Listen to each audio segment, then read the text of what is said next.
Hello, my friends. Welcome back to my channel. It's Taylor Short with Harmonious Return, and I'm so excited to be here with you today. For those of you who I don't know yet, I am a nature-connected coach and an herbalist, a plant whisperer, and I also use human design to help support you as an empathic or highly sensitive person in life. And today I want to talk about this topic of, do you have an outlet for your depths? As a highly sensitive person, as a deep feeler, as an empath, you have the extreme capacity to feel the huge range of emotions. And one of the things that is really, really important for you as an empath or a highly sensitive person is to be able to have an outlet to express those emotions. It can be a lot to just continue to hold them in for yourself. And what I've noticed is when we don't allow our emotions to be expressed, whether they're really excited, they're in such awe of the amazing world, which are kind of the more acceptable emotions that we have, right? Or especially on kind of the shadow side or the less acceptable emotions that we sometimes work so hard as highly sensitives to really get rid of, honestly. Those deep feelings of extreme sorrow, anger, feeling so pissed off at what's happening in the world, at the injustice, things that are just driving you crazy. Or maybe the anxiety, the worrying,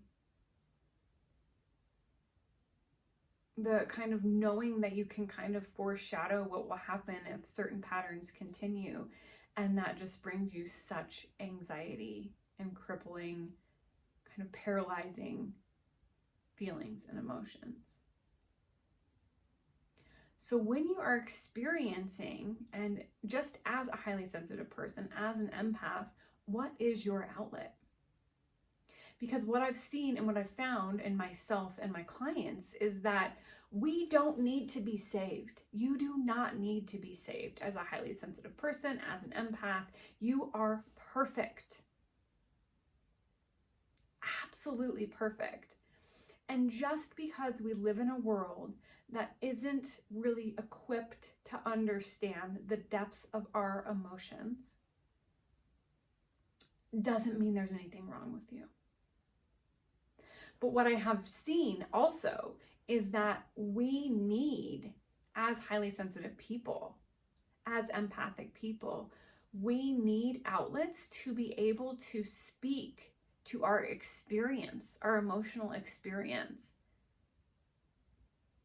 in a way where you don't have to worry about someone saying, "Oh my gosh, are you okay? Like, sound the alarms, she's going off the deep end."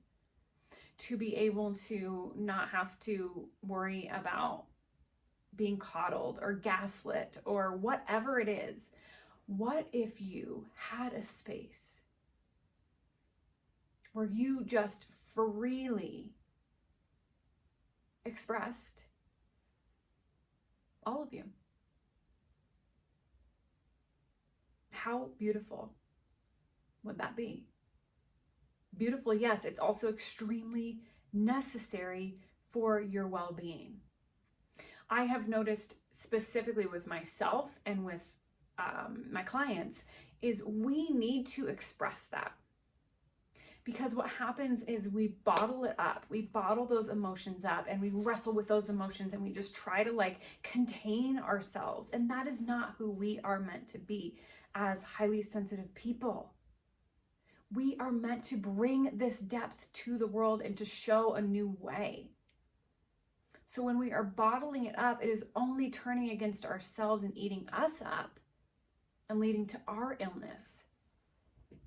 But when we just pop that top open a little bit and find those safe containers to express ourselves exactly as we are, holy shit, is that where the transformation starts to happen for you. So let's talk about what would be a safe container. What would be, this is energy management 101, not 101. This is energy management 301. This is what I would say. This is a high level, like learning to work with yourself as a highly sensitive person. It's not easy. It's not easy, but holy shit, will this really, really help you.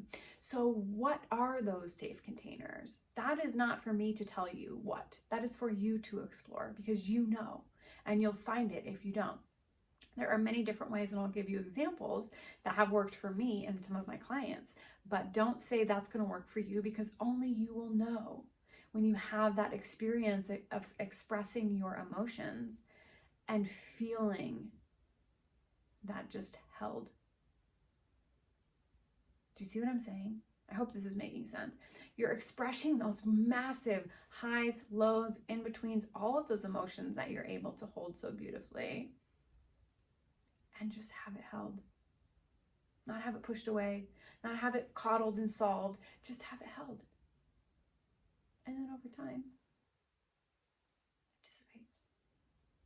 So let's talk about some of these places. For me, I have noticed, holy moly, writing. Writing authentically. I just wrote a blog article. I'll actually post it below, because I feel it felt so good for me to cathartically go through this process. But based also on your human design, there could be a few ways of how this expression of your, actually, I know now that I'm thinking about this, based on your human design, it could say what your expression, what could feel most cathartic to you, or what's the best way to express that. So if you're curious about doing your human design, I do readings for that, and I'd be happy to show you and talk you through some of those things. I'm just thinking about how you would contact me. Just reach out to me. I'll link below. So that aside, writing, but not sugarcoating things. You'll notice it in the blog article that I wrote below of exactly what I'm talking about.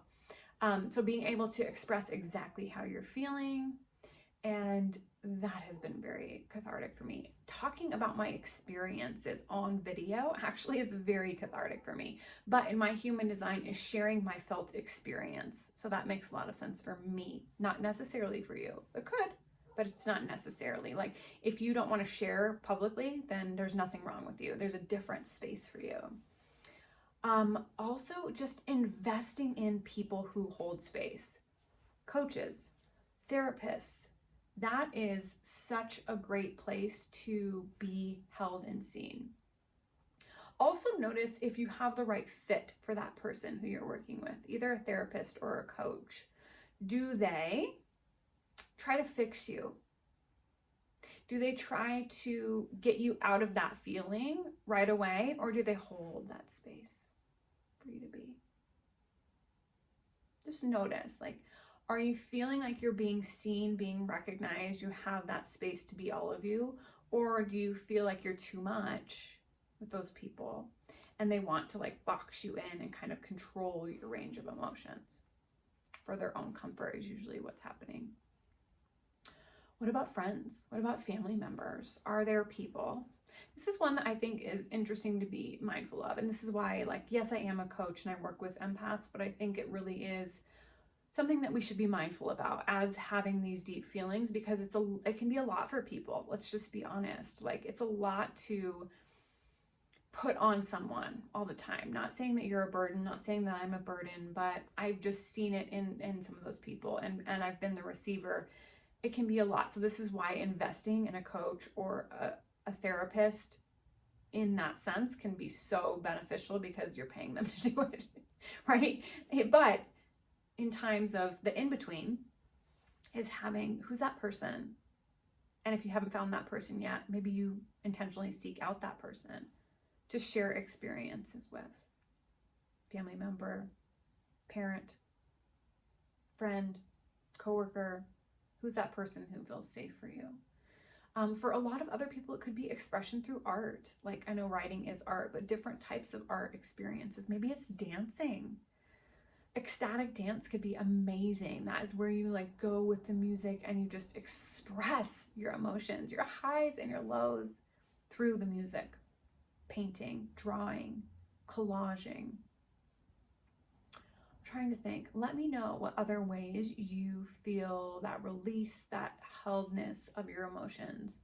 What are those outlets for you? And thank you. Thank you for being you. If no one has told you yet today, thank you for being you. And I hope that this video encourages you to be just a little bit more you.